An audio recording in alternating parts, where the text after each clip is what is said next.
bago na naman kaming pupuntahan. New place, new episode.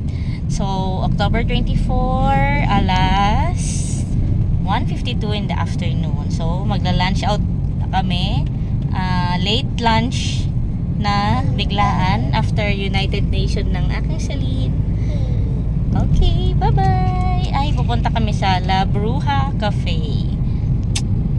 See you later. Bye! Bye! So, binabaybay pa natin ngayon ay Taytay pa lang naman. So, after this ay ayun na naman yung ano.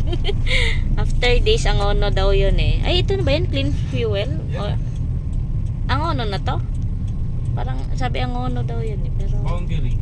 nasa boundary pala kami. So, dito na kami. Ayun na, yung La Bruja Cafe. Aray ko. Oh, di ba? Daming tao. Marami ba? Wala. Hindi kami sasakyan. Wala tao dito. Oh, eh, di ba? Oh, solo namin later. Hindi, wala. So, ayan, papunta na kami sa La Bruja Cafe. There you go! Anak, mainit. Okay. Up. Okay, Celine, go. Oh.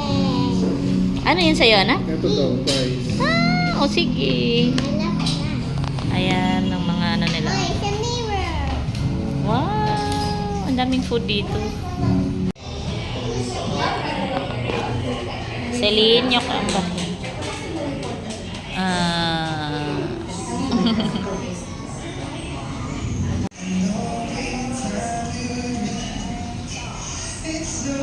Yung sa may daw sa sayo.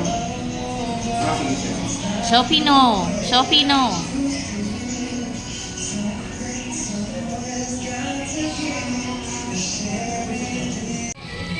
Oh. Bobby, one prize. Is it hot? Baka hot yan. Okay, ayan, hot na. Ha. Sabi so. Sinasabi ko sa inyo. Okay na. Sophie, no.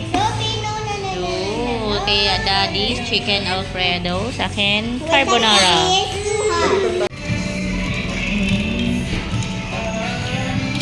Daddy, can I have some, Daddy? Kay Daddy. Ito yung tiramisu kaso di ka pinalagay sa taas. Tanan! Yeah! Square. Yung wala pizza, actually. Yes, Daddy. Wow! You like it, Celine? Can you give another one to Sophie? Ay, thank you! Very good naman. Cute. Celine, how was the food? Good? Garty naman.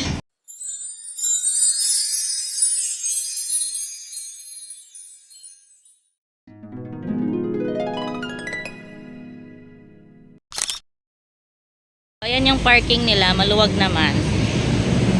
Ayan. Tapos ayun yung kainan.